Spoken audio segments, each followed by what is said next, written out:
El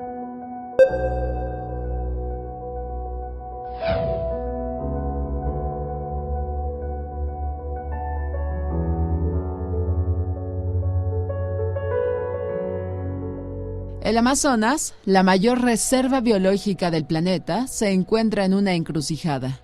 La selva tropical más extensa y rica del mundo está amenazada por la acción del hombre.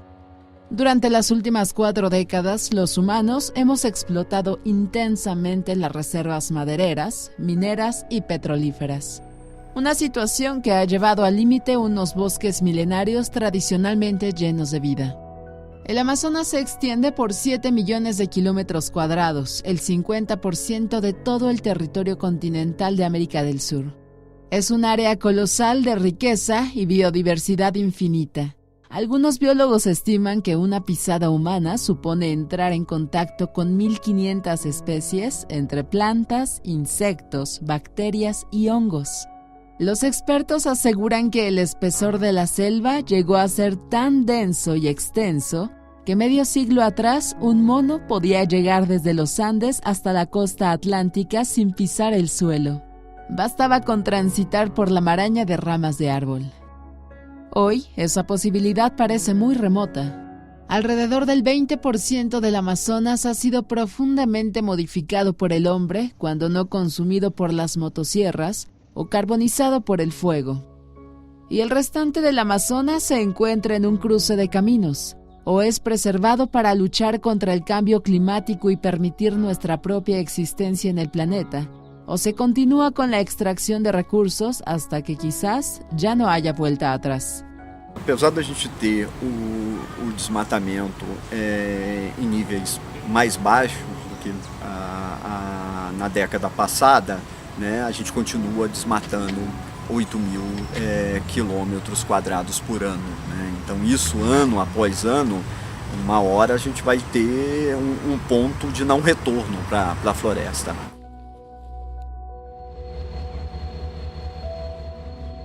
Pero más allá de las cifras y las predicciones, ¿cómo son las cosas sobre el terreno? ¿Qué está sucediendo en el pulmón del planeta? ¿Quién sufre y quién se beneficia? Para entenderlo, viajamos al norte de Brasil, al estado de Maranhão. En esta región pobre y tropical se encuentra uno de los proyectos mineros más longevos y ambiciosos realizados hasta la fecha en el Amazonas brasileño. Se trata de la mina de hierro de Carajás, una de las mayores a cielo abierto del planeta y una de las más ricas por la alta pureza del mineral. La mina de Carajás es uno de los mayores yacimientos de mineral de hierro del mundo. Algunos economistas aseguran que Shanghái, la metrópoli financiera de China en la que viven más de 20 millones de personas, está erigida casi por completo con una parte considerable de los 130 millones de toneladas de mineral que se extraen anualmente. Es probablemente una exageración, pero no hay duda de que la mina, explotada por la empresa brasileña Vale, es un pilar fundamental en la relación económica entre el gigante sudamericano y China. Un ejemplo de lo que hoy se llama globalización. Una fuente de riqueza extraordinaria, generada, sin embargo, a cambio de pagar un coste social y medioambiental alto. Brasil é hoje player importante no fornecimento de ferro-gusa, ao custo de, né, que é a questão. Basta observar desde lo alto del cráter de la mina. El paisaje que se observa es casi lunar. Kilométricos socavones son diariamente cavados por la maquinaria en un afán por perforar el corazón de esta tierra rojiza. Los restos de vegetación han sido erradicados para permitir el paso de los enormes tractores de más de 10 metros de altura que transportan el mineral. De ahí, el polvo de hierro será embarcado en unos inmensos trenes de mercancías y recorrerán 892 kilómetros hasta llegar a los puertos del Océano Atlántico. Cuando los convoys llegan al puerto de São Luís de Maranhão, los buques cargan el mineral y lo transportan a China y Japón en su forma primaria. El polvo rojizo se convertirá en los hornos asiáticos en acero para levantar rascacielos o construir puentes. Miles de millones de dólares han salido en forma de mineral de hierro de Carajás. Viajamos hasta las comunidades donde pasa el tren para dar voz a las personas que allí viven. Desde vecinos comunes a activistas que reclaman que sus derechos sean respetados. La vida, explican, no es fácil, ya que media docena de trenes de hasta 330 vagones cruza cada día 27 municipios. Son cientos las comunidades de indios, agricultores y cimarronas que los convoys de más de 3 kilómetros cortan en dos. El paso del tren, que se produce 24 horas en intervalos de 40 minutos, se ha convertido en un factor determinante y cotidiano. Las escuelas paran sus lecciones y los vecinos se despiertan por el ruido. Las casas sufren daños en las estructuras por el temblor ocasionado por la ferrovía. El transporte de personas queda interrumpido cuando el tren circula.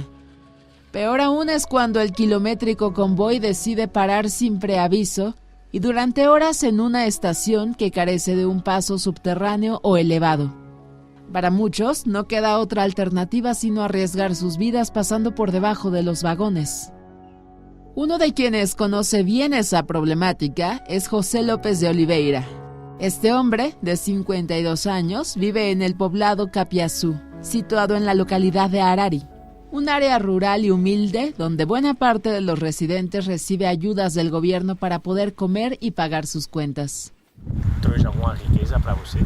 Não, para nós trouxe pobreza, porque a gente mudou muito de quando não tinha estrada, depois que veio a estrada, porque a gente tinha onde trabalhar, ela pegou a maior parte das terras onde a gente trabalhava, e os nossos animais, o trem mata muito, as cercas que eles fizeram no início, quando eles fizeram a estrada, eles fizeram mais cerca. O arame se acabou, nunca mais eles cercaram, os animais só para cima da estrada, morrem atropelados. Aqui nesse trecho aqui que nós estamos já morreu, acho que mais de 200 e poucos gado, que tem vezes que mata de 20, 30, 40 gado aqui nesse trecho aqui. Un nuevo ramal que está siendo construido significará trenes cada 20 minutos. Algunas organizaciones como Justicia en los Raíles aseguran que eso supone mayor peligro, mayor tiempo de espera y mayor miseria para las poblaciones junto a la ferrovía. Los activistas se han coordinado para tratar de conseguir las máximas compensaciones por el proyecto. Exigen mayores inversiones por parte de la minera Vale, que el año pasado tuvo ingresos superiores a los 26,000 millones de dólares. Roseane Méndez Cardoso es una de las más aguerridas activistas en la región. Esta campesina de 30 años y madre de 4 hijos es una de las que más ha levantado la voz contra la ferrovía. En 2013 llegó a participar en una ocupación que paró los trenes durante 3 días para que la empresa construyera un viaducto. Em Santa Rita, quando a ferrovia foi interditada por 3 dias, né, a gente cobrando direito, e a polícia chegou, entendeu, de forma bem brutal, ou vocês saem, ou a juíza já liberou batalhão de choque, entendeu, vem pra cá, vai meter porrada todo mundo, vocês querem apanhar? Então a polícia já chega desse jeito, já ameaçando, já com arma em punho, entendeu, como se não tivesse pessoas ali, entendeu, cobrando algo que é de direito da gente, né, porque todo mundo quer sua melhoria. Então, se eu estou vendo que aquilo ali não é, entendeu, adequado, porque não é o governo, não é a empresa, não é a justiça que vai dizer o nosso modo de vida, é o que é melhor para a gente. A gente aqui sabe o que é melhor para a gente que sabe se aquilo está ou não nos atingindo, se aquilo está ou não nos prejudicando. Pero el problema del Amazonas no es solo la minería. Actualmente, el principal motor de la deforestación es, por paradójico que parezca, la producción de ganado. En Brasil, cada año en torno a 8,000 kilómetros cuadrados de bosque es deforestado y quemado. Y en su mayoría, esa extensión es utilizada para colocar vacas cuya carne es posteriormente consumida en las grandes ciudades de Brasil y del mundo. Una dinámica que preocupa a muchos, pero sobre todo a los guardianes de la selva, los indios. Las comunidades tradicionales que viven en el Amazonas desde mucho antes de los colonizadores europeos perciben la ganadería, la plantación de monocultivos y los megaproyectos como incompatible con la conservación. Por eso han decidido movilizarse y defender sus tierras. Para saber qué están haciendo, viajamos hasta la tierra indígena Pindaré, una reserva de 15.000 hectáreas homologada por el gobierno brasileño. Los Guajajaras son uno de los grupos étnicos más numerosos del país, con una población censada en 27.000 personas. Su primer contacto con los colonizadores se remonta a inicios del siglo XVII. Viven de la pesca, la caza y la agricultura, una forma de vida que consideran intrínsecamente vinculada a su territorio, donde cada vez se sienten más amenazados. Muchos invasores queman el bosque para abrir nuevas áreas para la agricultura de subsistencia o para la ganadería, una dinámica que asusta a los indios, quienes han creado sus propios grupos de vigilancia. Ante esa situación, los guajajaras dejan las flechas y sacan sus celulares para registrar lo que consideran una ilegalidad. Es la batalla de la información en las redes sociales. Isso é muito ruim pra gente, mas a gente está criando novos meios aí para se manifestar a respeito, tirando fotografias, gravando vídeos e isso é mais uma arma pra gente. É porque aqui foi onde eu me criei, cresci, nasci e tem uma tradição aqui, que a minha cultura eu respeito bastante. E não faria sentido nenhum eu largar minha terra para ir para outro local onde eu não conseguiria me adaptar. E aqui é a minha vida, a área aqui.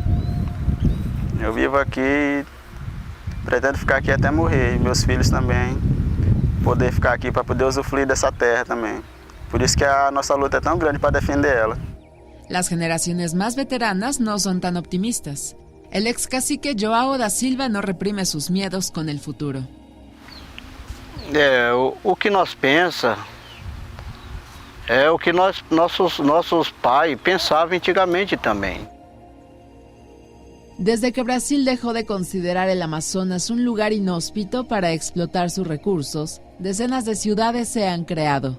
La esperanza de hacer fortuna con los recursos del Amazonas ha traído a cientos de miles de inmigrantes. Unos núcleos urbanos que han crecido de forma desordenada a orillas del río Amazonas y sus afluentes.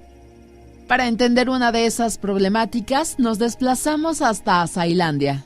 Allí se construyó 3 décadas atrás un parque siderúrgico que pretendía aprovechar el mineral de hierro para crear una cadena productiva de acero. Cientos de empleos fueron creados y la economía de Azailandia creció hasta ser una de las más importantes y prósperas del estado de Maranhão. Pero esa riqueza ha causado también afectados. El complejo siderúrgico, muy contaminante, fue construido sin tener en cuenta que a pocos metros había sido erigido años atrás un barrio de 350 familias.